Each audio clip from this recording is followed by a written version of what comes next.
देखिए, प्रधानमंत्री का काम होता है प्राइम मिनिस्टर ऑफ इंडिया। प्रधानमंत्री पूरे देश का होता है, हर पार्टी का होता है, हर भारत के नागरिक का होता है।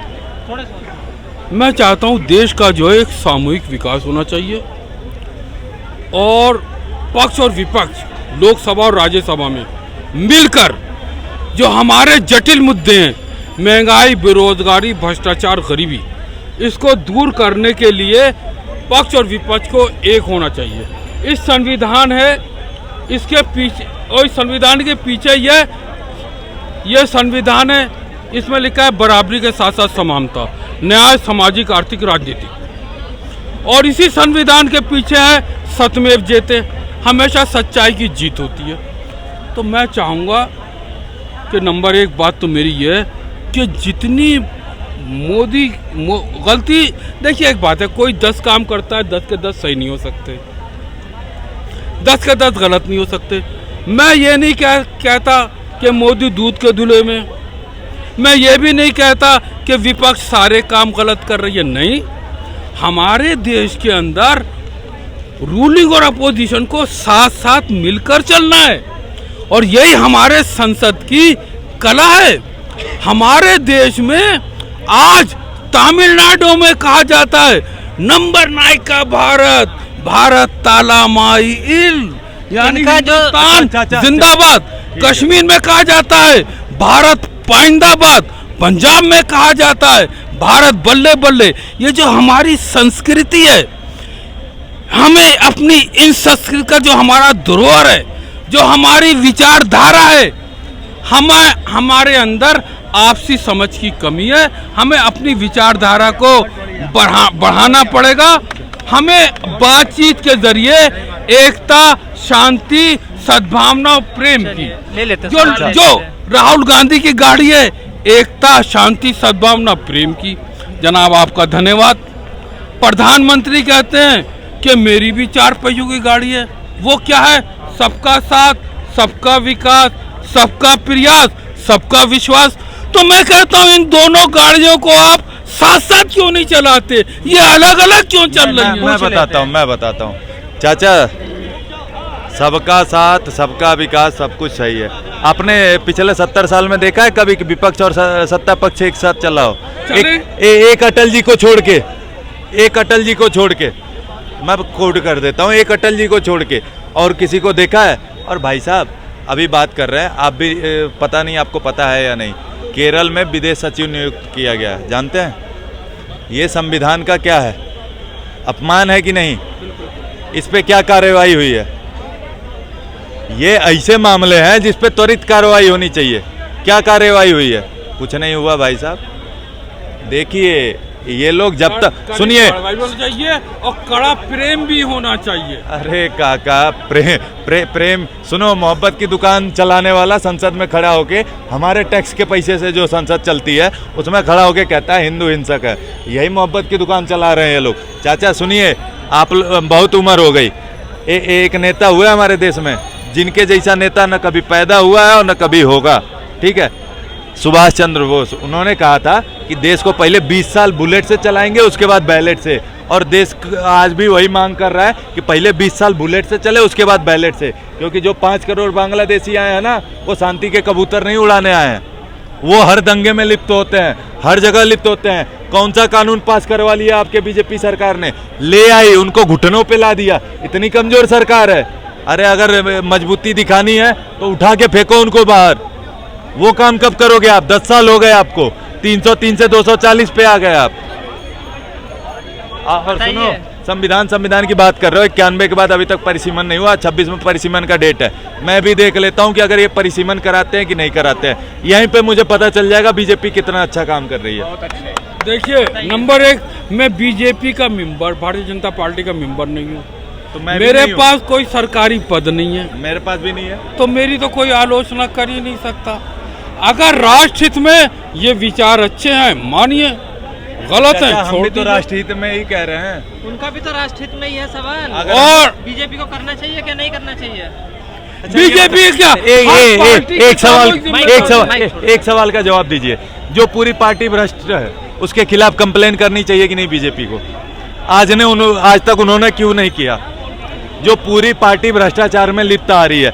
आपके भी अपोजिशन के जो दो सबसे बड़े नेता हैं वो हमें खड़े होकर कुछ भी कह देते हैं, देश में माहौल नहीं बिगाड़ा जा रहा है, भाईचारा खत्म किया जा रहा है, और वो खुद जमानत पे घूम रहे हैं, भाईचारा हमारे बीच खत्म कर रहे हैं। उन पे कार्रवाई क्यों नहीं करते हैं बीजेपी वाले? क्यों नहीं करते कार्रवाई? देखिए, कार्रवाई करना और ना करना ये भारत का जो हाई कोर्ट और सुप्रीम कोर्ट है। जब मुकदमा सुप्रीम कोर्ट में चला जाता है तो उस समय प्रधानमंत्री हस्तक्षेप नहीं करते और न करना भी नहीं चाहिए। केवल राष्ट्रपति ही है की पावर होती है कि वो सुप्रीम कोर्ट की प्रोसीडिंग बनाए और हस्तक्षेप करे। हमारे देश का देखिए जो लोकतंत्र है, इसमें इंटेलिजेंस मैं आपको जड़ बताऊं, जड़ क्या है। एक तो इंटेलिजेंस ब्यूरो है, एक सेंट्रल इंटेलिजेंस ब्यूरो है, एक मिनिस्ट्री ऑफ डिफेंस से एफिलिएटेड है, अंडर में नहीं है, एफिलिएटेड है, आजादाना तौर पर ऑटोनोमस काम करती है। दूसरी मिनिस्ट्री ऑफ डिफेंस से, और रिसर्च और एनालिसिस विंग जो है वो प्रधानमंत्री कार्यालय से एफिलिएटेड है, मगर उनके कंट्रोल में नहीं है। ये ऑटोनोमस है और दबाव नहीं है, न पक्ष का न विपक्ष का। ये भारत का संविधान कहता है। मणिपुर में पिछले 2 साल से हिंसा हो रही है, वहाँ प्रधानमंत्री कुछ नहीं बोलते हैं, कोई दौरा नहीं करते हैं, कोई एक्शन नहीं लिया जा का मामला है मणिपुर का, ठीक है। और प्रधानमंत्री के अथॉरिटी में ये है कि वो अपनी कैबिनेट से मीटिंग कर सकते हैं, वहाँ बातचीत कर सकते हैं, एक प्रस्ताव लाएंगे, उसके बाद वो राष्ट्रपति की सहमति लेंगे और वहाँ पे राष्ट्रपति शासन लग सकता है। ये प्रधान करना माननीय श्री अमित शाह वो गए थे, दौरा करके आए हैं। और सुनिए, ये आज का दंगा नहीं है और ये कोई मतलब नया वो नहीं चल रहा, और ऐसा नहीं है कि वहाँ के जो लोग हैं उनको भी 70 साल से भैया जो वहाँ पे हिंदू समुदाय है, मैतेई बहुल है, उनकी जो वो हो रहा है उसमें वो ढंग से लड़ाई करने के नौबत में नहीं है।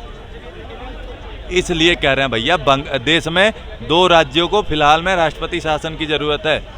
और जो आज से नहीं, मान लीजिए पैसों का आर्थिक नुकसान, सामरिक नुकसान, शिक्षा, हर तरह से नुकसान हो रहा है वहाँ पे। अगर अब नहीं संज्ञान लोगे भैया तो कब लोगे?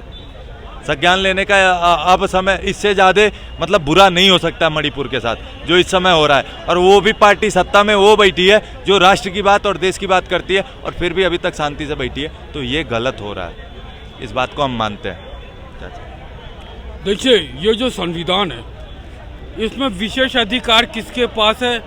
डिस्क्रिशनरी पावर प्राइम मिनिस्टर के पास, राष्ट्रपति के पास तो है नहीं। इसमें लिखा है union cabinet has right to take a decision which is pending for a long और करंट मैटर और future matter under the leadership of prime minister. Prime minister have a discretionary power. इसी को अगर हिंदी में कहा जाए तो प्रधानमंत्री के पास इस संविधान में ये विशेष अधिकार है कि कोई भी मामला जो पिछला पड़ा हो, मौजूदा हो, आने वाला हो या कोई संभावित हो, प्रधानमंत्री विशेष बैठक करके उसके ऊपर निर्णय लेना चाहिए। अगर वो नहीं लेते और ये संविधान में की वो शपथ लेते हैं कि आपने टीवी पे देखा होगा, मैं नरेंद्र मोदी जो भी हो, दामोदर डार या डोर, ईश्वर की शपथ लेता हूं कि मैं इस संविधान के प्रति सच्ची निष्ठा रखूंगा। जो कार्य मेरे पास आएगा मैं कोई भेदभाव यानी डिस्क्रिमिनेशन नहीं करूंगा। ये कौन कहते हैं? प्रधानमंत्री। हर मंत्री की यही शपथ है।